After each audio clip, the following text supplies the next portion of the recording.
votre langue dans dans la poche. Est-ce qu'il est plus fort? Est-ce qu'il est meilleur dans cette position d'avant-centre? Ou alors, non, vous le préférez sur un côté?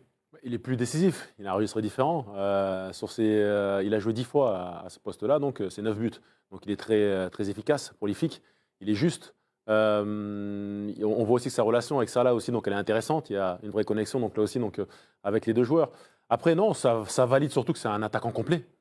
Il peut jouer effectivement de ses qualités de vitesse sur un côté, mais dans la surface, parce que c'est pas facile, justement, parce que dans la surface, c'est un autre registre. Il faut sentir les coups, il faut avoir le geste juste, il faut se créer des opportunités, se libérer du marquage dans des petits espaces. Et il le fait bien. Donc ça montre surtout qu'il a une palette qui est très large.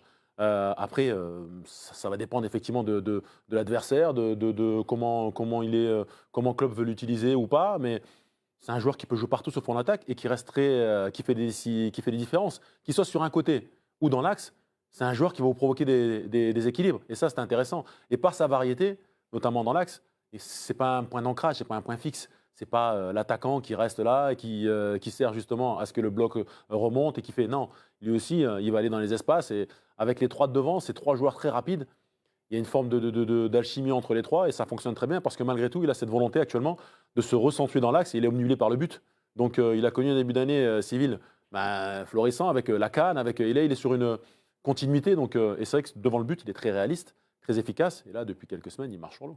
Vous parlez de ces statistiques justement flamboyantes depuis le début de l'année, on va les voir. Vous parliez justement de ces 10 derniers matchs avec 9 buts inscrits. Sur la saison, c'est 20 buts et 2 passes décisives. Il délivrait quelques caviars, mais c'est vrai qu'il est devenu un peu plus buteur. Il a 30 ans, Sadio Mané, il les a eu ce mois-ci, au mois d'avril. Comparaison n'est pas raison, Fousseni, mais il y a des joueurs comme ça qui ont démarré sur un côté. Je pense à Léo Messi, Cristiano Ronaldo, qui se sont recentrés dans l'axe. Ensuite, ce sont devenus des machines à marquer. Est-ce que là, justement, ce n'est pas la prochaine étape pour Sadio Mané s'il veut il veut compter parmi la galaxie des plus grands joueurs, finalement, du football européen? C'est pas là qu'on l'attend. C'est en marquant plein de buts, finalement. Alors, c'est un peu réducteur, mais c'est en marquant beaucoup de buts que, finalement, on se hisse parmi les tout meilleurs. Oui, en étant décisif, aussi dans les grands matchs. Il le prouve, il a montré en championnat, il a marqué contre City, il a marqué contre Benfica en quart de finale, il marque contre Villarreal. Il répond présent, quoi. Moi, je veux dire, aujourd'hui, quand on a ces qualités, quand on a les qualités de vitesse, on a cette qualité de déplacement, on a cette adresse, parce que là, on le voit marquer des buts quand il est dans l'axe, mais il marquait déjà beaucoup de buts quand il était sur le côté. Et rares sont les attaquants qui peuvent jouer sur tous les postes de l'attaque. Donc lui, il a cette capacité-là, il a cette efficacité en ce moment. Il est toujours dans cette dynamique, il a su marquer beaucoup de buts, enfin être décisif avec sa sélection. Et pour moi, aujourd'hui, c'est tout sauf une surprise de le voir à ce niveau-là. Ça buzz direct. Dès qu'on dit Sadio Mané, ça fait partie des mots-clés avec café et millefeuille sur les réseaux sociaux. Mon cher Isaac, Oui, alors qu'est-ce que ça dit à propos de Sadio Mané chez nos amis les internautes? beaucoup de choses, beaucoup de choses. Déjà, on loue ses qualités. Harley qui nous dit qu'il est très fort et ses caractéristiques lui permettent de jouer à plusieurs postes. Comme nous dit Amey également, il est meilleur partout, tout simplement. Serge qui nous dit cette position semble encore plus faite pour lui. Alors Ismaël loue aussi également la connexion finalement avec Salah, avec ce poste un peu plus axial. On les voit davantage combinés selon lui. Et IB nous dit également que lorsqu'on l'a vu sortir, on a vu que Liverpool était peut-être un peu moins dangereux que lorsqu'il était sur le terrain et en pointe. Donc bref, tout le monde semble assez unanime quand même pour dire que Sadio Mané dans l'axe, c'est quand même quelque chose qu'il faut voir encore et encore, même si je vois quelques commentaires qui disent qu'ils le préfèrent, qu'ils le trouvent en tout cas plus à l'aise sur le côté. Philippe, vous qui êtes un habitué de la Première Ligue, un amoureux du championnat anglais, vous savez qu'à Liverpool, les anciens ne sont jamais bien loin, à l'image de Jamie Carragher, ancien défenseur des Scousers. Et regardez ce qu'il a déclaré à propos de Sadio Mané. En parlant de Luis Diaz, qui est donc arrivé récemment du côté de Liverpool, est la première personne qui a mis Sadio Mané ces 4 ou 5 dernières années sous une vraie pression pour son poste. Sadio Mané joue parfois au poste d'avant-centre en raison de la pression de Diaz à ce poste.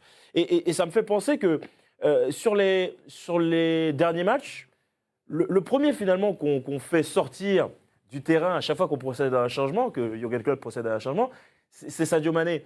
C'est pas une forme finalement en se repositionnant dans l'axe, c'est une façon aussi pour lui de résister à cette concurrence-là, parce qu'il y a des joueurs qui sur le côté frappent à la porte pour lui prendre la place de titulaire. Ouais, mais je crois. Dans une équipe du niveau de Liverpool, il y a toujours quelqu'un qui peut éventuellement vous mettre la pression. Le constat qu'on peut faire très très simplement, c'est que depuis le début de l'histoire, il y a Mané et il y a Salah. C'est les deux titulaires indiscutables. C'est les deux mecs qui marquent les buts. Ils jouent sur le côté ou dans l'axe, ça ne change rien du tout. Ils les marquent quand même, les buts, parce que quand ils jouaient sur les côtés, ils venaient dans l'axe, l'un et l'autre. Sinon, ils n'auraient pas été à chaque fois meilleurs buteurs de l'équipe, aux dépens de Firmino, qui lui jouait dans l'axe et qui jouait le relais pour ces deux joueurs-là. Donc, aujourd'hui, tout d'un coup, il y a une nouvelle concurrence sur un poste. Donc, c'est soit Firmino, soit Jota. J'ai mélangé. C'est un bon mix. C'est synthétique. Diogo Jota. Bon, Jota, soit Luis Diaz, et puis on adapte en fonction. Franchement, moi, ça ne me choque pas du tout. Je veux dire, c'est des attaquants. Quoi. Oh non, on n'est pas choqué non plus. Mais des vrais attaquants, si Salah, il faut qu'il joue avant-centre, il joue avant-centre. Non, on n'est pas choqué non plus, mais c'est vrai que c'est un changement avec notable. l'Égypte, il a joué avant-centre. Le seul problème, c'est qu'il joue dans une équipe qui balançait que des longs ballons. C'est inapproprié par rapport au style de Salah.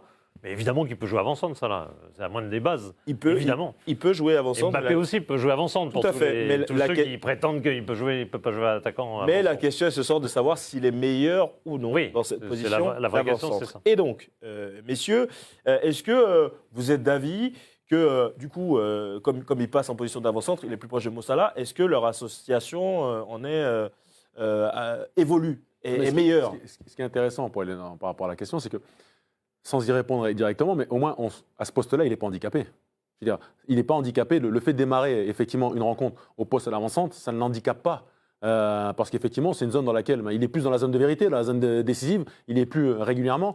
Mais même s'il est avant-centre officiellement, on va voir qu'aussi il se décale. Il n'est pas non plus. Encore une fois, c'est pas un avant-centre, c'est pas le numéro 9 type qui se contente de rester justement devant et qui sert de pivot. Pas figé. Donc exactement, il n'est pas figé. Donc quand il joue on malgré a tout l'un sur de ses ses meilleurs qualités. joueurs, on le met dans les meilleures dispositions. On le met au poste où il est le plus performant, le plus à l'aise, le plus décisif. Il est non performant là.